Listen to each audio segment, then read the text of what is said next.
everyone, Miss Gooch here, and today we are going to create a convincing character description. So just to begin with, I'd like you to list as many aspects of a character that you could describe if you're a writer as possible.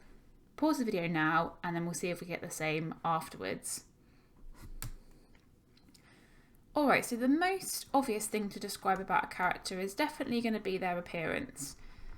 And then obviously that's broad topic because you could then think about their face, and then coming off that you can think about their eyes, you can think about their mouth, you can think about their skin tone. You can get really nice and specific here, the expression that they have on their faces. So lots of things to consider there with description of a character's face. You could also think about their clothes. You can think about their height. Lots of things you can do for appearance. You can also think about the characters. It's kind of like appearance, but I would say it's a little bit different. Like the way that they carry themselves, their posture and their walk. You can think about the impression that they create on people as they enter a room. So how people react to them, and how they interact with others as well is a really good way of building a character description and getting to understand a character that you're writing about. Their speech, of course, the way they talk to others. You can get really nice and specific here as well, thinking about their tone and their pitch. And I want to reintroduce this word from one of the previous lessons about the foibles of a character. So these are the bad or unusual habits and characteristics that we all have that really helps you create a convincing character. So see how many you got on your list that I got as well. Maybe you got some extra ones. And we're going to use these today when we do our own character description. So just to return to this description of the characters from Jamaica Inn, I'm going to read this section to us again. So this is when we've moved out from outside of the coach to inside, and now we're describing the passengers inside the coach. One old fellow, who had kept up a constant complaint ever since he joined the coach at Truro, rose from his seat in a fury and, fumbling with the window sash, let the window down with a crash, bringing a shower of rain upon himself and his fellow passengers. He thrust his head out and shouted up to the driver, cursing him in a high, petulant voice for a rogue and a murderer, that they would all be dead before they reached Bodmin if he persisted in driving at breakneck speed. They had no breath left in their bodies as it was, and he for one would never travel by coach again. Whether the driver heard him or not was uncertain. It seemed more likely that the stream of reproaches was carried away in the wind, for the old fellow, after waiting a moment, put up the window again, having thoroughly chilled the interior of the coach, and, settling himself once more in his corner, wrapped his blanket around his knees and muttered in his beard. His nearest neighbour, a jovial red-faced woman in a blue cloak, sighed heavily in sympathy, and, with a wink to anyone who might be looking and a jerk of her head towards the old man, she remarked for at least the 20th time that it was the dirtiest night she ever remembered, and she had known some, that it was proper old weather and no mistaking it for summertime. And, burrowing into the depths of a large basket, she brought out a great hunk of cake and plunged into it with strong white teeth. So if you've done the lesson on the evaluation of the characters, these two we thought about what makes them realistic characters. So I've kind of broken that down for our own description today. So I've said one of the things that makes them realistic is that their actions reflect their emotions. So when we're thinking about this old man, thinking about him fumbling with the window seat, because obviously he's angry, the crashing, he's thrusting his head out the window and shouting up at the driver, calling him a murderer. So his actions are really reflecting all his anger.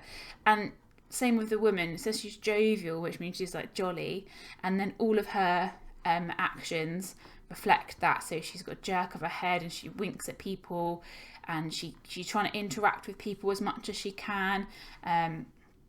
Even the fact that she brings out a big chunk of cake suggests that she's this kind of jolly, lovely woman who doesn't really let anything faze her. I thought this was an interesting idea about the vulnerabilities exposed. So here, when he's wrapped in his blanket at the end, and he's muttering into his beard, we actually see a different side of this old man, because it seems that maybe he's not as angry and aggressive as he came across in this top one, and we start to see a little, like, a different side of his character, maybe a slightly more vulnerable one, especially because it says he's an old man. It must be a challenging journey for him. And then again, that kind of links to the minutiae of details. So you want tiny details about a character described. So for example, down here, when we find out about this lady's strong white teeth, that's a very specific detail, and that she's got a large basket with her, and that she talks, and this is the 20th time she says something. She's wearing a blue cloak. So as always with description, the more detailed you can be, the smaller, the more minutiae of the detail you can describe, the more your piece is going to come to life. And then they get this one here, the word foibles, the bad habits or characteristics. You want your characters not to have too many, but to have a foible. It does help to bring your character to life. So obviously this man's foible is that when he gets angry, he becomes inconsiderate of others and his fellow passengers. And we could maybe say that this woman's foible is that she keeps repeating herself, which might be quite annoying. So we want our characters to have something that makes them human, because we all have bad habits or characteristics. And for the shine task, use sentence lengths to reflect characteristics.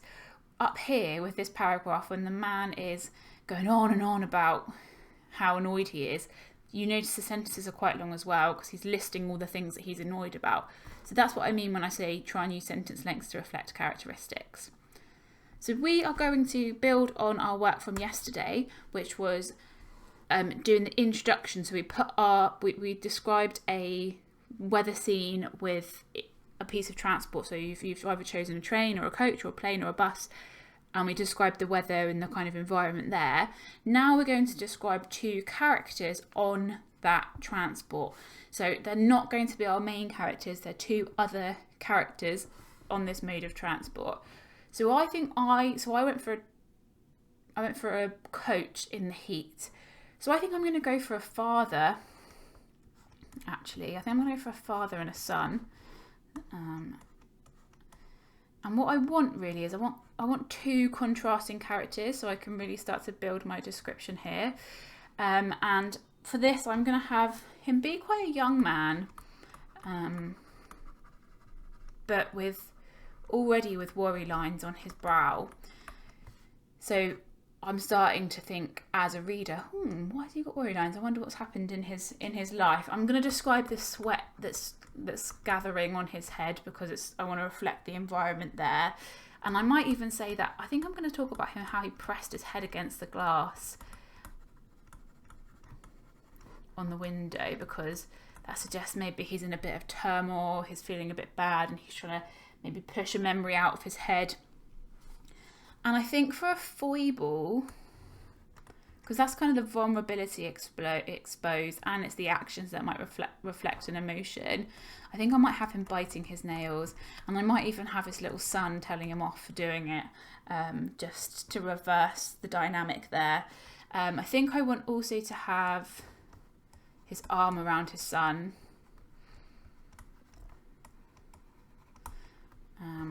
Just even though it's hot, he doesn't want to let go of his son. So there's something there about maybe the vulnerabilities being exposed.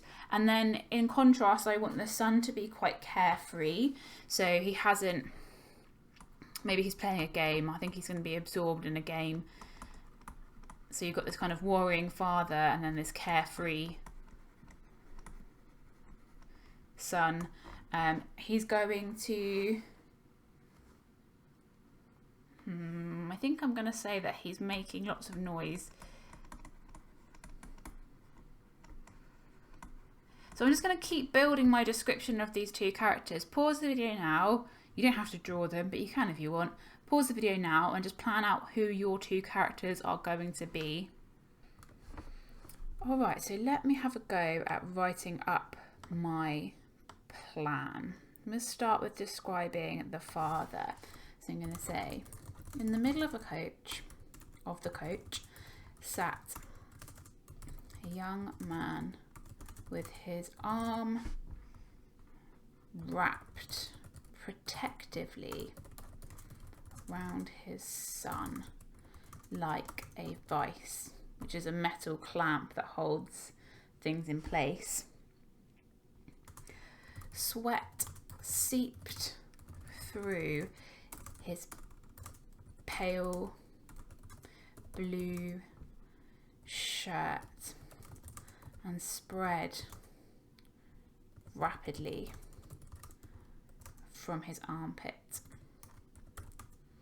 to his back. But he refused to remove his arm. His brow was furrowed, and when he wasn't glancing at the coach clock, he pressed his damp forehead against the glass window and pressed his eyes shut tightly. So I'm thinking about the minutiae of the details there, and also actions to reflect emotion. So he's obviously feeling some sort of despair, and I want to get that across through his actions. So I'm going to say whether this was an attempt to cool himself or to suppress an unwelcome memory was unclear. However, from the pained expression that cast a shadow over his face, it could easily have been both. Yeah, I want it to be like you are getting a little insight into the character, but obviously you don't know their full backstory yet. That's going to come when we talk about the one individual character we're going to zoom in on in another lesson. So I'm going to add a foible now. So instinctively, he reached his fingers towards his mouth, yet before he could find comfort in this familiar action, his son slapped his hand away. I might put a bit of speech from the son now. Dad, that's a terrible habit. Don't you know how many germs are under your fingernails?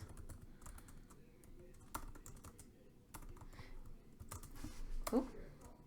Okay, and then I would go on to talk about the son now.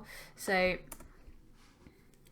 I won't colour code this. I'm going to leave you to have a go, but you can see that I have tried to do the actions that reflect emotions. I have tried to expose the vulnerability with the father. Obviously his son is what makes him feel vulnerable. That's why he's gripping his arm around him. I've tried to describe some small details about him, and I've definitely tried to introduce a foible at the end. So I'll make it nice and widescreen, pause the video and have a go at writing your own. I look forward to reading what you've done.